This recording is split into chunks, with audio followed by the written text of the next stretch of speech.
The chilling laughter echoes, a sound once synonymous with joy, now twisted into a harbinger of dread. A painted smile, once inviting, morphs into a grotesque mask, hiding unspeakable horrors beneath its veneer. For generations, the clown has been a figure of innocent merriment, a vibrant splash of color in the canvas of childhood, bringing smiles to faces young and old. They represent escapism, a playful rebellion against the mundane, a benevolent trickster offering harmless fun. But what happens when that innocent facade shatters?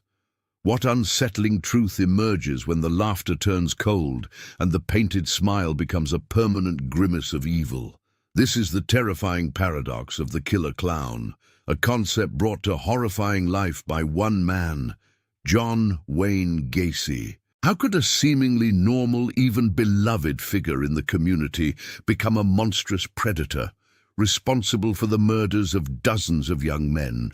This isn't just a true crime story, it's a chilling exploration into the depths of human depravity, a descent into the mind of a killer who wore the mask of respectability as expertly as he wore the makeup of Pogo the Clown.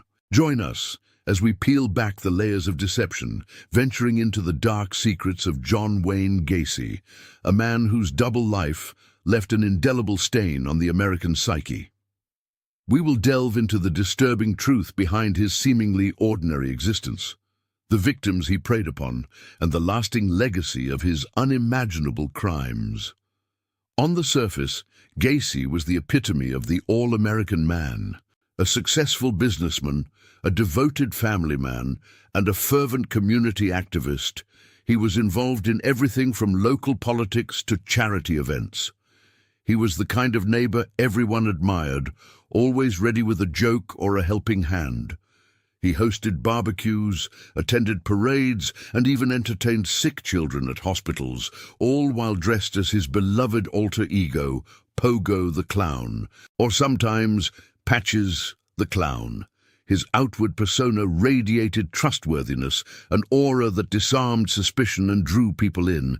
Yet beneath this meticulously constructed facade, a shadow lurked, a darkness that was slowly, inexorably taking hold. Even before his most heinous crimes, there were unsettling anomalies, subtle cracks in the polished exterior, whispers of a troubled past, instances of erratic behavior, and an almost compulsive need for control hinted at a disturbed personality far beneath the surface. He defied typical criminal profiles, making his case even more perplexing and terrifying. Gacy's story isn't just about the brutal acts he committed. It's a psychological riddle, a chilling study of how a predator can blend seamlessly into society, hiding in plain sight. His actions forever altered the perception of innocence and trust, leaving communities grappling with the horrifying realization that evil can indeed reside next door. This documentary will explore the full scope of Gacy's depravity, tracing his path from a seemingly ordinary life to an unimaginable reign of terror and the lasting legacy of his actions. Before we continue, subscribe to the channel and tell us in the comments where you are watching from. The seeds of this monstrous duality were sown early, in a childhood steeped in turmoil and shadowed by a deeply abusive father. John Wayne Gacy's formative years were a constant struggle for validation, a desperate attempt to meet the impossible standards set by a man who belittled and physically assaulted him. His father, a harsh and unforgiving figure, instilled in young John a profound sense of inadequacy and a burning desire for approval, a hunger that would later manifest in destructive ways. This early environment, devoid of genuine affection and riddled with fear, became the crucible in which Gacy's fractured psyche began to form. Even in these tender years, red flags fluttered. Though perhaps unnoticed or dismissed by those around him, Gacy displayed instances of compulsive lying, fabricating elaborate stories to gain attention or escape punishment. He exhibited bullying tendencies towards smaller children, a nascent expression of the need for control that would later define his adult crimes. These were not merely childhood mischiefs. They were early tremors of a deeper psychological disturbance, subtle hints of the predator he would become. His struggles with identity, particularly concerning his nascent homosexuality, which his father vehemently condemned, only exacerbated his internal conflict, pushing him further into a world of deceit and self-loathing. Adolescence brought a further emergence of deviance. While attempting to project an image of normalcy, Gacy continued to grapple with his burgeoning sexuality, often resorting to manipulative behaviors to navigate social situations.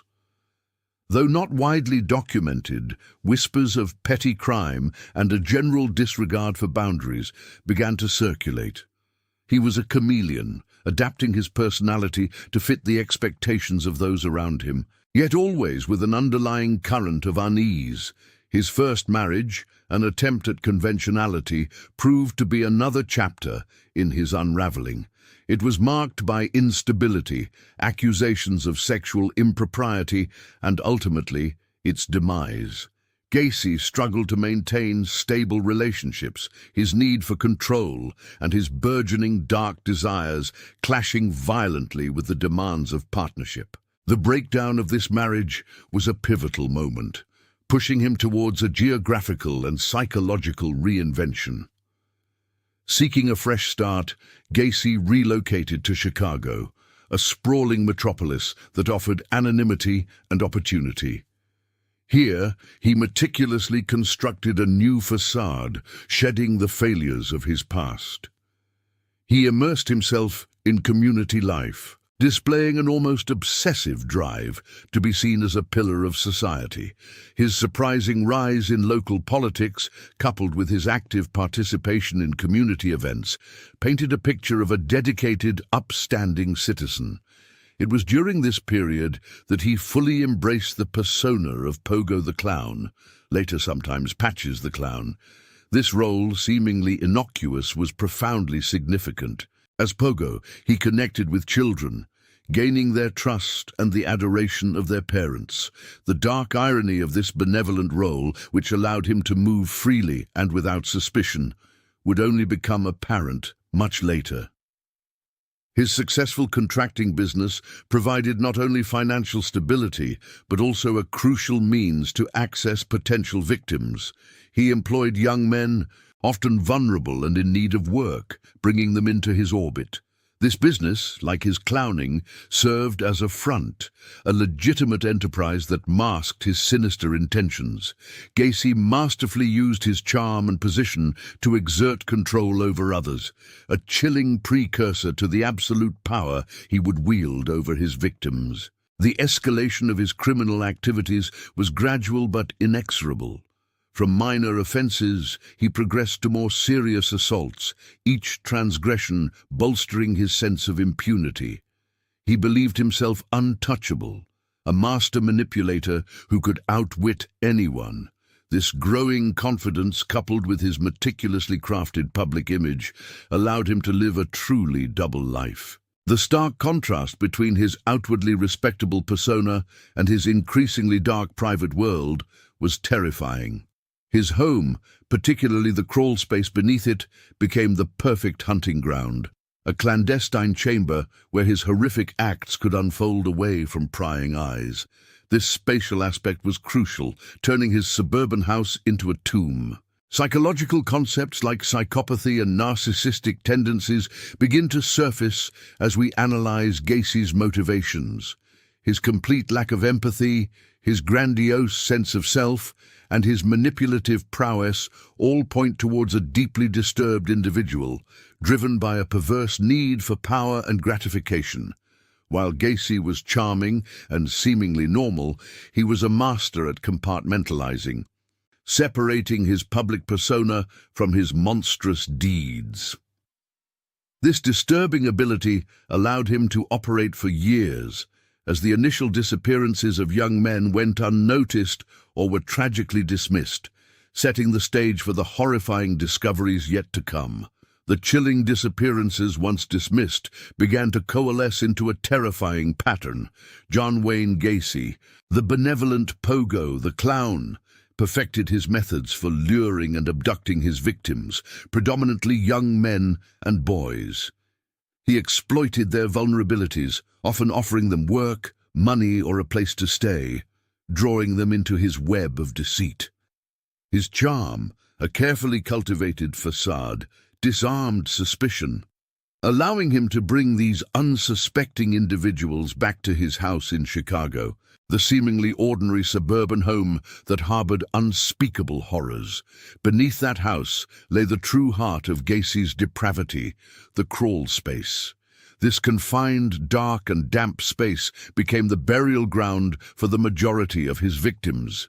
The thought of young lives ending in such a claustrophobic, ignominious manner adds another layer of terror to his crimes. He would often drug his victims, then sexually assault and strangle them, before meticulously burying their bodies in the shallow graves he dug himself. The sheer, calculated horror of this routine, performed repeatedly, speaks to a chilling detachment from human life. The beginning of Gacy's unraveling came with the disappearance of Robert Piest, a 15-year-old boy last seen telling his mother he was going to speak with John Gacy about a job opportunity. This was the critical turning point. Robert's mother, unlike previous families, was persistent, immediately contacting the police and providing Gacy's name. The subsequent investigation, initially met with Gacy's usual evasions and charming denials, slowly began to chip away at his meticulously constructed public image. Key pieces of evidence began to surface, linking Gacy directly to the disappearances. Witness testimonies placed Robert Piest with Gacy. A search warrant was eventually obtained for Gacy's Chicago home. The police began to notice a pervasive, sickly, sweet odor emanating from the property, a smell Gacy attributed to a faulty drainage system. This, combined with the increasing pressure from investigators and the discovery of Robert Piest's car keys in Gacy's possession, led to the horrific breakthrough. The search and discovery that followed stunned the nation. On December 21, 1978, police began excavating Gacy's property. What they unearthed was beyond comprehension. Body after body, 29 in total, were exhumed from the crawl space and other areas around the house. The sheer scale of the atrocity, unfolding day after day on news channels, created widespread shock and disbelief. The man who had played Pogo the clown for sick children, the respected community leader, was revealed to be a monstrous serial killer. Gacy's initial denials quickly crumbled under the weight of the evidence. He eventually confessed in chilling detail to the murders, often displaying a disturbing lack of remorse or empathy for his victims. His confessions, delivered with a detached, almost clinical tone, further solidified his image as a true psychopath. The trial was a media sensation, with the overwhelming evidence presented by the prosecution leaving little doubt of his guilt. Gacy was convicted of 33 murders, 29 of which occurred in his own home, and sentenced to death. The legal battles continued for years, but his fate was sealed. The profound impact of Gacy's crimes extended far beyond the immediate families of his victims. The community, once trusting, was shattered. A collective trauma spread across the nation, forcing society to confront the terrifying reality that evil could indeed hide behind the most innocuous of masks. The killer clown archetype, a figure of dark fantasy, became irrevocably linked to the real-life horror of John Wayne Gacy, cementing his place as a terrifying icon in popular culture and the collective consciousness. Psychological analyses of Gacy's mind continue to this day, with debates surrounding the origins of such extreme depravity. Was it his abusive father, a genetic predisposition, a combination of factors? While his actions were undeniably horrific, the ultimate why behind them remains a disturbing and complex mystery. a testament to the enigmatic nature of human evil. The Gacy case served as a stark, brutal lesson. It forced society to re-evaluate how it identified predators, protected vulnerable populations, and the justice system's ability to uncover hidden horrors. While the face of evil may not always be obvious, the story of John Wayne Gacy is a sobering reminder of the importance of vigilance and critical thinking. It teaches us that sometimes the most dangerous monsters are not the ones lurking in the shadows, but those who stand in the brightest light, wearing the most convincing smile.